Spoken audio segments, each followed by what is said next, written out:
Okay, question చూసుకుంటే a ball of mass 1.2 kg moving with velocity 12 meter per second. Okay, ఒక ball ఉందంట, దాని mass for suppose నేను m1 అని అనుకుంటున్నాను. సో m1 ఈజ్ ఈక్వల్స్ ఎంత ఇచ్చాడు మనకి 1.2 kg ఇచ్చాడు. అలాగే ఇది ఎంత వెలాసిటీతో మూవ్ అవుతుంది మనకి ఇక్కడ u1 is equals to 12 meter per second. 12 meter per second స్పీడ్తో మూవ్ అవుతుంది. సో తర్వాత ఏమైంది, ఆ బాల్ అంట makes one dimensional collision with another stationary ball of mass 1.2 kg. ఈ బాలు వేరే మాస్తో వన్ డైమెన్షనల్ కొలిజన్ చేసిందంట. అంటే మాస్ ఎంత ఇచ్చాడు మనకి m2 వేరే మాస్ 1.2 kg అని ఇచ్చాడు. అది స్టేషనరీగా ఉందంట, అంటే u2 ఈజ్ ఈక్వల్స్ అంటే రెస్ట్లో ఉందంట. సో మనకి u2 ఈజ్ ఈక్వల్స్ 0 అవుతుంది, 0 meter per second. Okay, next ఏమన్నాడు, if the coefficient of restitution is 1/√2. Okay, coefficient of restitution ఇచ్చాడు, ఎంత ఇచ్చాడు మనకి ఈజ్ ఈక్వల్స్ టు 1/√2 అని ఇచ్చాడు coefficient of restitution. Okay, next ఏమన్నాడు, then the ratio of total kinetic energy of the balls after collision and initial kinetic energy అని అడిగాడు. Okay, ఇప్పుడు ఇక్కడ క్వశ్చన్ ఏం అడిగాడంటే మనకి ఇప్పుడు స్టార్టింగ్లో ball for suppose ball m1 ఎంత వెలాసిటీతో వెళ్తుంది 12 మీటర్ పర్ సెకండ్ వెలాసిటీతో వెళ్తుంది.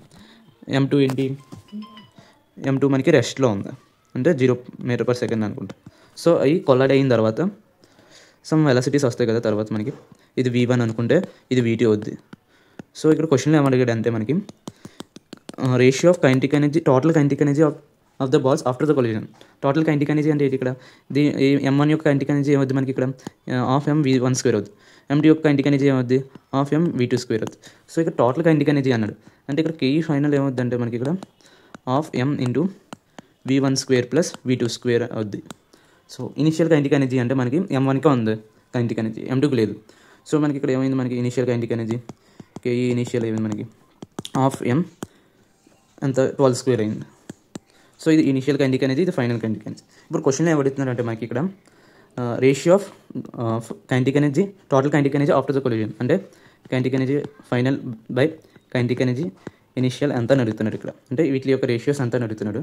సో మనకి ఇట్లా కనిపెట్టాలంటే మనకి ఫస్ట్ మనకి ఏం కనిపెట్టాలంటే v1 v2 అంతా కనిపెట్టాలి మనకి.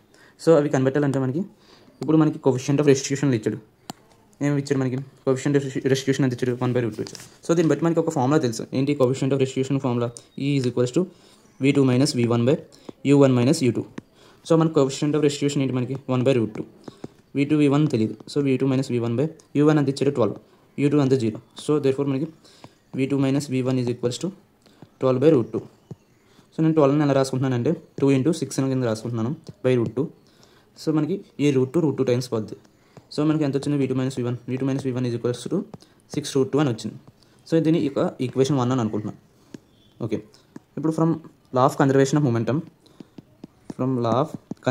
మొమెంటమ్, మనకి ఏంటి total momentum before collision is equals to total momentum after collision, అంటే m1 u1 plus m2 u2 is equals to m1 v1 plus m2 v2.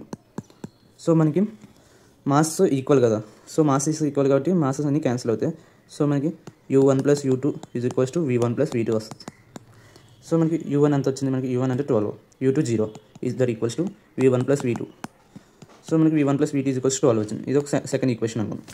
ఇప్పుడు ఈ రెండు ఈక్వేషన్ని సాల్వ్ చేద్దాం మనం. ఓకే, నేను 2+1 తీసుకుంటున్నాను. 2+1 చేస్తే మనకి ఏమవుద్ది, ఇప్పుడు v1 plus v2 is equals to 12 minus v1 plus v2 is equals to 6√2.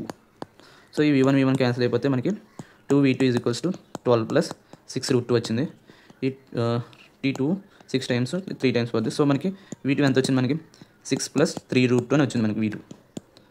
Okay, v2 వచ్చింది. సో మనం v1 కనిపెట్టాలి. సో ఇప్పుడు దీన్ని ఈ v2ని మనం 1లో సబ్స్టిట్యూట్ చేస్తున్నాను.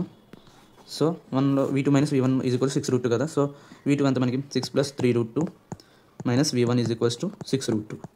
సో v1 అటువైపు పంపిస్తే 6√2 ఇటువైపు పంపిస్తే మనకి ఎంత వచ్చింది, మనకి 6 మైనస్ 3√2 వచ్చింది. సో మనకి v1 v2 వాల్యూలు తెలిసిపోయినాయి. సో మనకి దేర్ఫోర్ ఇప్పుడు మనం కైనెటిక్ ఎనర్జీ ఫైనల్ అంతా కనబడతాం. కైనెటిక్ ఎనర్జీ ఫైనల్ అంతా మనకి kinetic energy final is equals to half m into v1² plus v2². So నేను mని అలాగే వదిలేస్తున్నాను. సో v1 అంతా మనకి 6 minus 3√2 whole square plus v2 అంతా 6 ప్లస్ 3√2 హోల్ స్క్వేర్. సో మనకి హాఫ్ m ఇంటూ 6² 36. ఇది a మైనస్ b హోల్ స్క్వేర్లో ఉంది, ఇది a ప్లస్ b హోల్ స్క్వేర్లో ఉంది. సో ఇక్కడ 6² 36 ప్లస్ 3√2² అంతా మనకి 18 మైనస్ అంతా 2 6 18 మనకి 2 × 6 × 3√2 వస్తుంది ఇక్కడ minus plus 6/36 plus 3√2 whole square 18 plus 2 × 6 × 3√2 వస్తుంది.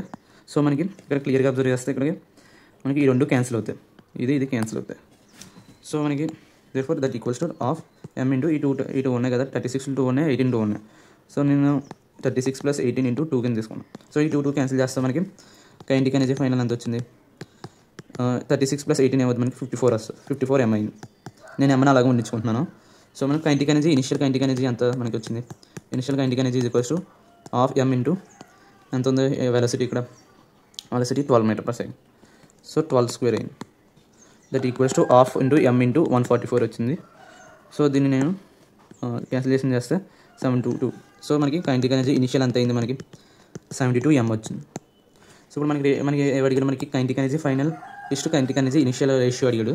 సో మనకి kinetic energy final by kinetic energy initial చేస్తే దట్ ఈక్వల్స్ టు 54m/72m.